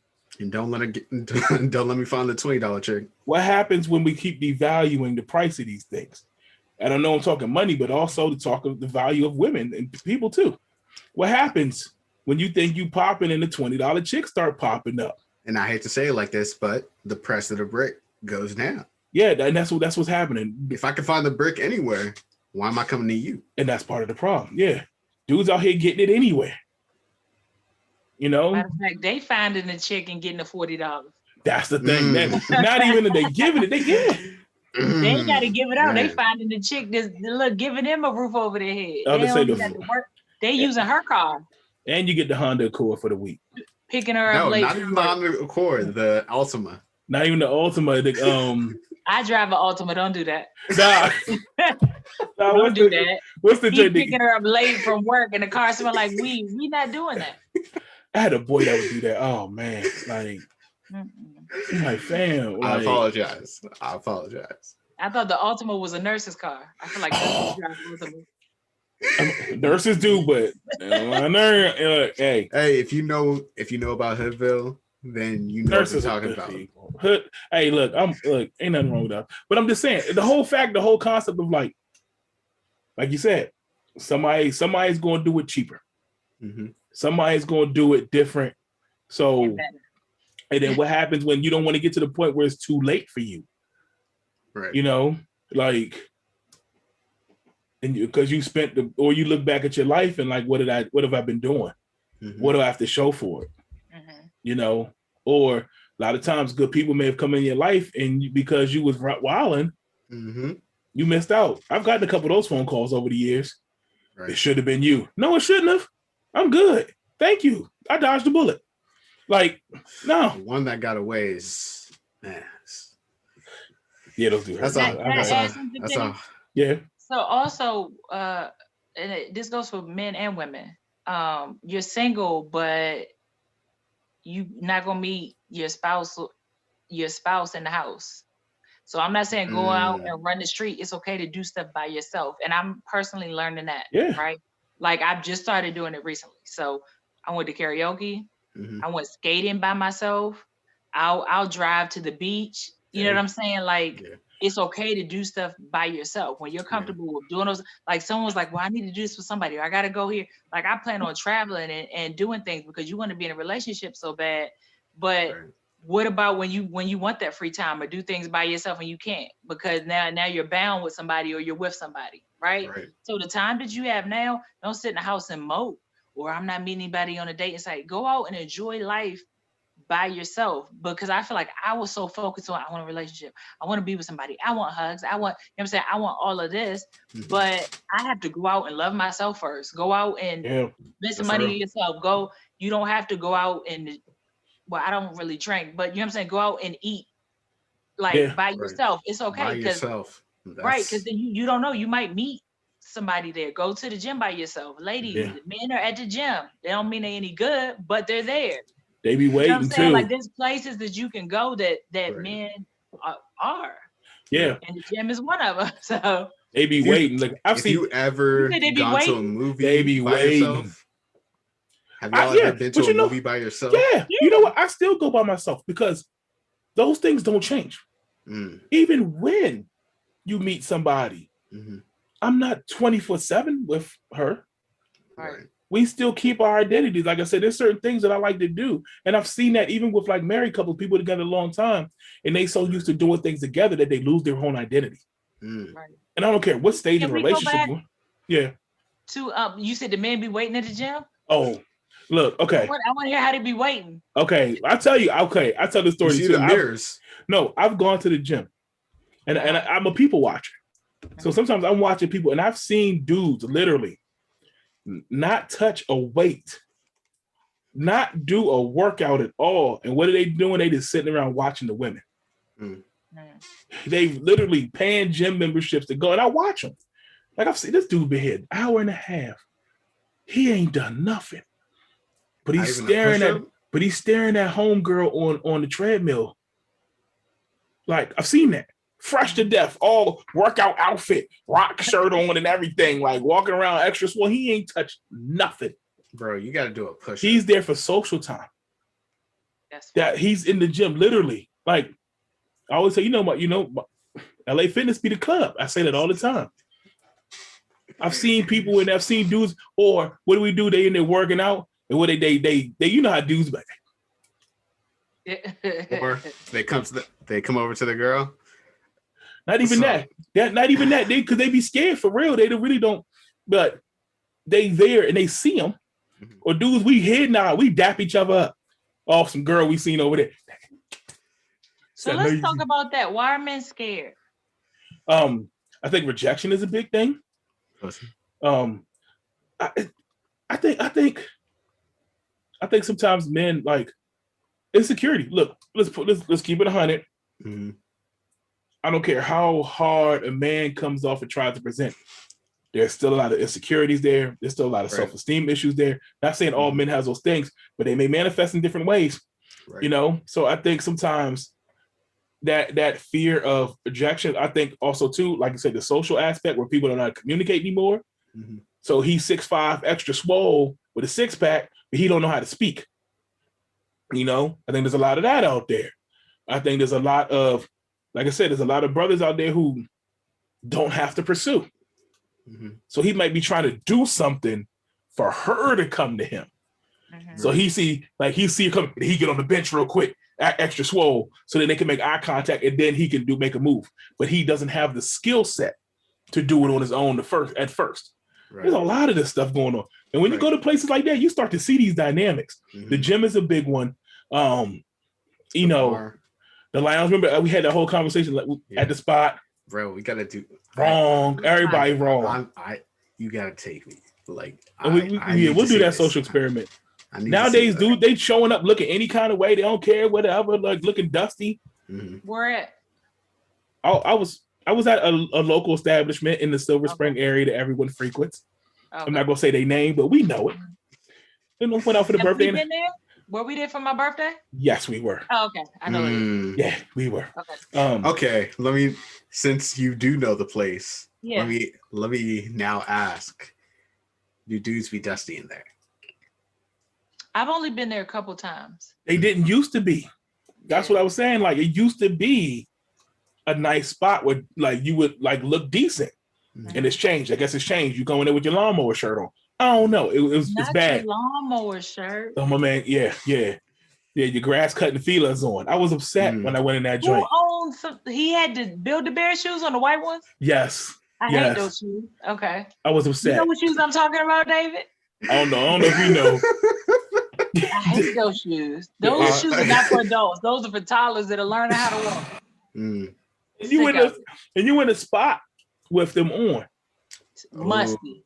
Actually, now that I think about it, I think I do know what you're talking about. You've seen them. As a matter of fact, I'll send you a picture of them. You know the old white felines with a thick sole on it? If you 5'4", it give you a couple inches. I hate it. Yeah. I feel like this is off subject. All the shoes now have extra sole on it, and it's giving women false hope. Those are heels for men. That's what they are. I wear those heels for men. Before it was Nike boots, and then it was Tim's. It gives you a couple inches. We don't like that.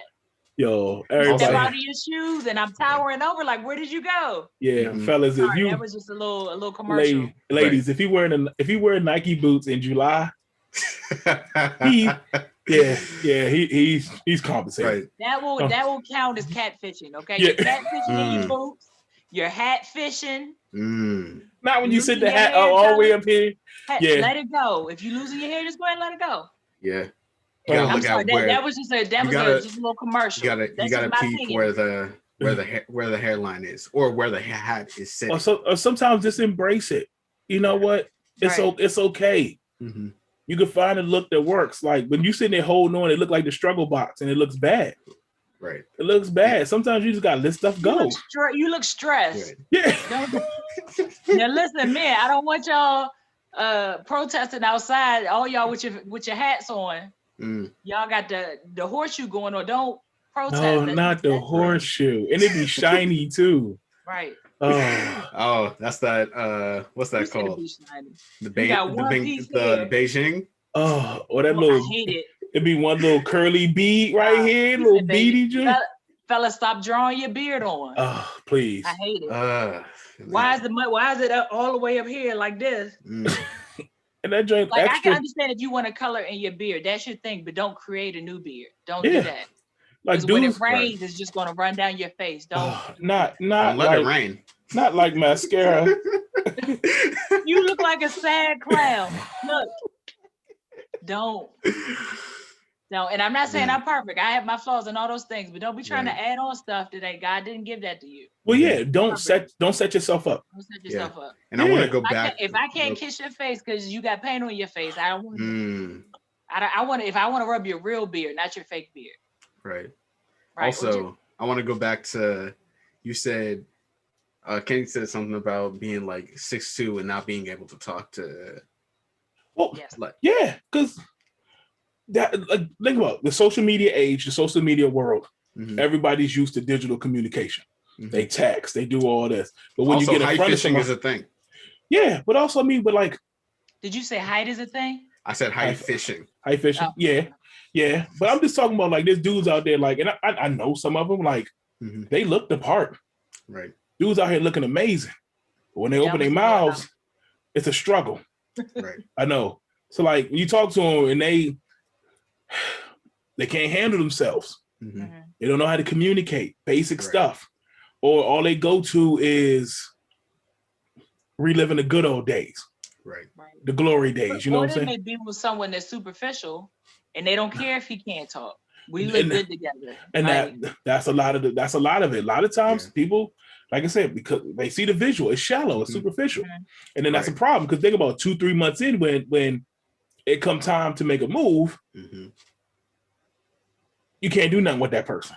Right. Like, and then she's looking at him like, you don't talk to me, you don't communicate, but you knew he didn't have that when you met him. He didn't have it. Right. You saw the abs. You saw the abs in the bins outside. Yeah. Mm-hmm. And that's why dudes know that too. And why you think they be compensating for some of that stuff? Right. Like they do. I'm literally 5'5", but I know how to speak. I like to have conversations with people. Yeah. I can get that going. A lot of dudes don't. You'd be surprised, especially our brothers out here. And I'm sorry, I hate to say it like that. Like, they need to step your game up on that end. Mm. Like, you get, it's like, and women do it too. Get by off looks. You know, that's, oh goodness, that's cringeworthy. It is. Like having a conversation with somebody and like, it just don't line up. Yeah. Looks bad. Or it's just like you said, there's nothing to talk about. Right. Conversations be terrible. Can't do it. Like when you start, like, I just had a conversation with somebody earlier and like their go-to was celebrity gossip. Mm. Like, that's it? What are you saying? Like, we didn't talk about that. We weren't even in that lane. Like, but you could tell that's what they consume. You could visibly tell that's what they take in, that's what they consume, that's what they focus on. One thing I know about. Yeah. So, oh gosh. So like, so I see dudes all the time. They be getting by off that. Or they go somewhere, they really look nice. They look nice. And they kind of, you know, they find ways to like flash their money. Flash, you know, not even just flashy, but like they let you know they got a couple dollars, stuff like that. They'll tell you in conversation, you know, little things like you be like, really, but that's all you didn't have. And I'm not impressed by that. Yeah. Like people that are like, oh, I got this, I got that. I'm not impressed by that at all. Like y'all said, can you hold a conversation? Like, do you have any substance? I could care less if you drive XYZ. Like, some people will have, and women do this as well. I won't date anybody that doesn't make this amount, or he doesn't have this. I'll date someone that may make a little bit less than me or whatever, and still, if they're motivated, they have a job, and they're not begging me for $40. Now, I don't have an issue with it. You know what I'm saying? But people have, like how you said with Kevin Samuels, people have standards, and then they're not even meeting the same standards that they want. Right. Yeah, that's the biggest thing. Or you're missing out on a good person because of those standards. Like, what if this is the person that you were supposed to spend the rest of your life with, and you're looking at them because they don't have XYZ? Because when I meet a person, I'm looking at them like, okay, is this a deal breaker? And if it isn't a deal breaker, what can I do to support this person to help them get to where they need to be if I have those tools to help them? You know what I'm saying? Not necessarily recreating a person or trying to change them, but hey, this person's credit isn't that great, but it's not a deal breaker if they're motivated to fix it. Yeah. You know what I'm saying? How can I help you? Let me show you. This is what I did, XYZ, whatever. But most women will be like, oh, you don't have an 800 credit score? Most people don't. Yeah. There are people that do, you know what I'm saying? But it's rare. People kind of trick this stuff off when they were younger or didn't have the right role models or whatever to help them do the right things. So are you completely counting people out because of some smaller things that aren't that deep? Yeah, I think a lot of people also. What makes you think that person would want you? Oh, that's another thing. But I think people are looking for the finished product. One, they expect everybody to be a finished product. Like, that's another thing. And also, too, some of the standards. Let's be honest, y'all, like astronomical. I think everyone unrealistic. Again, I think the perception you see from people on social media and online, they got y'all fooled. Social media isn't real. Again, I think Kevin said, did he say this one too? But he broke it down. But oh, I saw that video. But when you break it down, like we talk about the numbers, everybody say I want a man make 6 figures. Black man making 6 figures in this country, I think is top 5%. Right. Top 5. Trust me. Anything over that, I think once you get over like 150, 200, you're damn near in the 1%. 1%. Right. Average income in this country is still 30, 35, 40,000. Right. That's what most of the people are making. So when you go, how many? So I'm talking about not even just black people making over 6 figures. That's an upper echelon bracket. And then also, how much are you making? So that's what I'm saying. So now let's break it down to black men. Making 6 figures. It's rare. It's a unicorn out here. Like, and then once you like, it's that level. So then I'm gonna say this because I know. If I'm at this level here, and I'm not even talking about financially, because what happens when you get to that point, there's a way of thinking, there's a worldview, there's a lifestyle, there's a lot. And I'm not talking about money. And this is at any level. But if someone's not matching or close or can understand what that looks like, it's not going to work. Right. It's not going to work. And I've had that conversation too, where it's like, because I remember, like, I can tell these stories early on when I was dating back in the day. And I remember because even in my early 20s, I was okay. So I remember having a conversation with a girl, and I'm like, yo, I was a business owner at that point. I work off times. And she couldn't understand that. Right. I didn't work a 9 to 5. So she's like, where you going? I got a community meeting at 6:30. Right. But who? Where you going? How you doing? Because that's what we do over here. You know? Like, or if I got to go to this fundraiser, I got to go over there with them uppy white people. Because that's what we do over here. And if you can't, wasn't on your level. And that's the thing. And then, like, after that, we don't even have to talk about like physical things. Yeah. Does your energy match mine? But that's like when I'm excited to see you, are you just as excited to see me? Yeah. But I ain't even talking about that. Like, and not even talking about money. I remember I ghosted that girl. That girl, we had a conversation. I was mentoring young boys. And I was mentoring them in a certain area. And she couldn't understand why do they need mentor? They don't need nobody over there. If you can't understand, have you seen some of those people over there? But again, if you don't even understand that basic concept, it's not going to work, because that's a big part of who I am. She didn't see you. Exactly.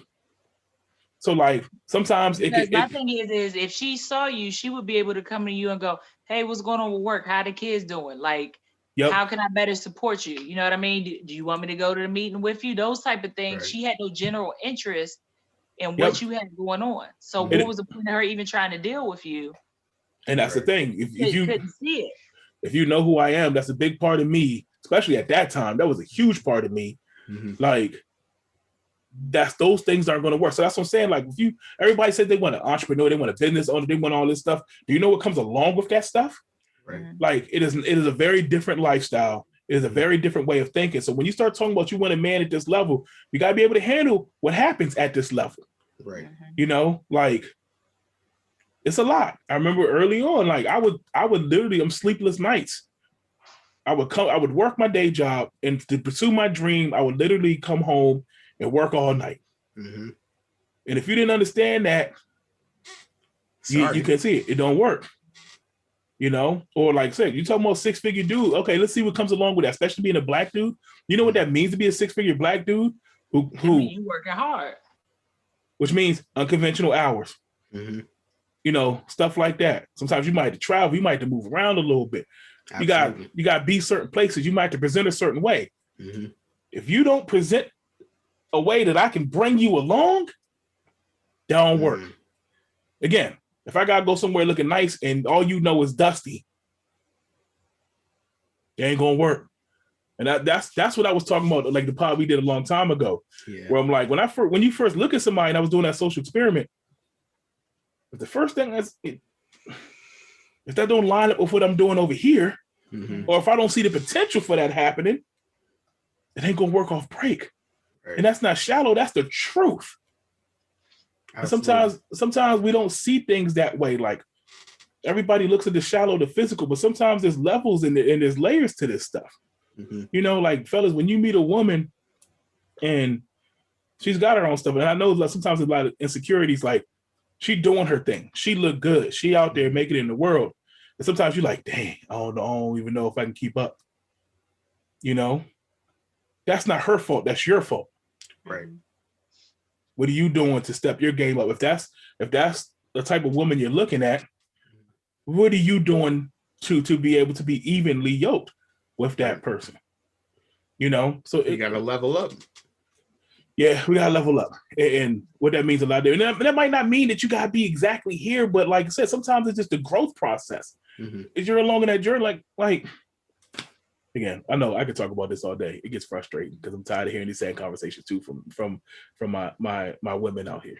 Mm-hmm. And the men. Yeah. They get on my nerves though. My boys talk that trade. They get on my nerves because a lot of these problems are easily solvable if you take the time, put the work in. Absolutely. We're not perfect. Nobody expects you to be perfect. Mm-hmm. But just work on yourself, grow. Like I said, if my wife didn't take a chance on me, and I'll be honest, because she took a chance on me, that's how I look at it. I was not a perfect person by far. All those things, building, growing. I was a dude who started off life with a bad credit score. Started off life because of factors that my family did before I even got started. Right. All these things, So if you had looked at me on paper by the standards now, she would have written me off. Yeah. So sometimes you gotta people will work if you one thing she knew I was gonna work. Absolutely. She knew I was gonna try and put the work in. That's the one thing I said. I'm not perfect. I don't have everything. We came from totally different backgrounds, totally different family structures. Right. But I told her I can't give you all the things right now. I can't. I'm working on it, though. I'm trying. But if you see my heart, that's what it was. It was honest. Yep. I know where you come from. I know what your family doing. Right. I ain't got none of that, but I'm here. I'm showing I'm gonna do the best I can, be the best man I can be. But I'm not perfect. I got a lot. I'm gonna try to get help. It was those stuff. Absolutely. So we had to sometimes if you see that, I don't know, folks. I think we had hard out here. Yeah, but it's wanted to have this conversation because some of these things need to be brought to light. I know we all have these conversations amongst each other in little bits and pieces and pockets and stuff, but we have a platform. Let's try to use it. Absolutely.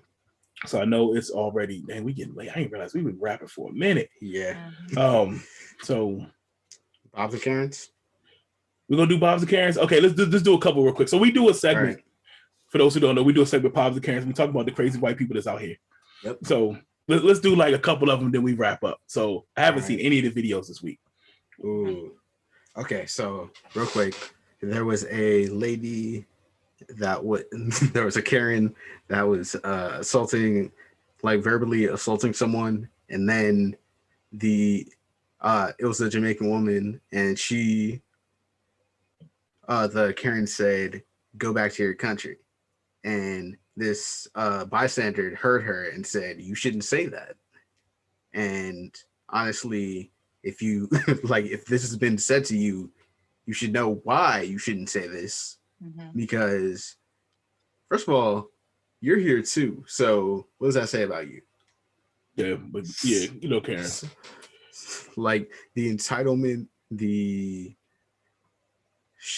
ignorance, it's just not a good look. And then I had another one, but I couldn't find it. I'm pretty sure I sent it to you. You probably did, but like you said, you haven't seen any of the videos. I haven't watched too many videos this week because it's been crazy. But just I went along. Yeah, Karen's is going Karen. Right.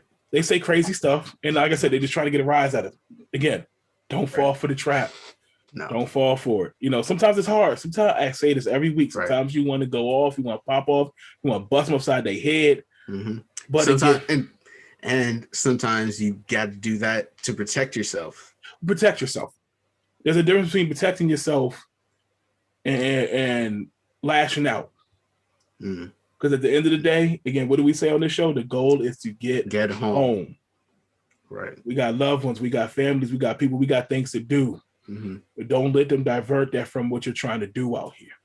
Right. So on that note, let's wrap this thing up. It's getting late. Yep. I know some folks got some things to do tomorrow. All that. But I appreciate folks like you. Yeah. Not really. I appreciate you all having me tonight. We appreciate you so much. I appreciate you. I do. Like I said, to be honest, I've been waiting for this conversation. Yeah. This has been a great episode. Yeah, we're gonna have you on again because there's some other things I want to talk about that I know you can talk about. Okay. So no. And also, I'm learning a lot. You said you're learning a lot? I'm learning a lot, definitely. Okay, what are your takeaways from this evening? First of all, I work in a school. What are your takeaways? Ooh. I was terrible in school too. So were you paying attention? I was paying attention. I know this is something with me that I really need to work on, especially. I need to take other people's feelings and actions into consideration. Because with me, I'm like, I don't do it all the time, but like there are times where like I didn't appreciate that thing that you did for me, and I didn't say anything about it. And especially when those times matter, I need to pay attention, and I need to become a better listener, because there have been a lot of times where I just listen to respond and not listen to take in that information. I appreciate it. See, we out here, we learning, we growing. Right. You know? Yeah. And then you need to write that in your journal. Yep, see? Absolutely. Hey. Absolutely. And we need to take those things and put them into practice. Right. Yeah. And practical practice. What does that look like for you? How can you actually do that? Because we all don't do it the same way. Right. You know? Yeah. So I'm gonna wrap this thing because I know we could be talking all night. You know how we get. We have. Yeah, literally last week, 3:00 in the morning. So yeah, you know, it's that serious. Yeah. So I'm gonna wrap it up. Check us out. Y'all know how to find the show. CommunityCoalitionShow.com. All streaming platforms. Yep, Andrea. Thank you. Thank you for coming. It won't be the last time. You think I'm playing? We got you now. Right. But don't go anywhere. Don't go anywhere. Hold on. I'm just gonna end this. So y'all know what's up. Peace, y'all. Peace.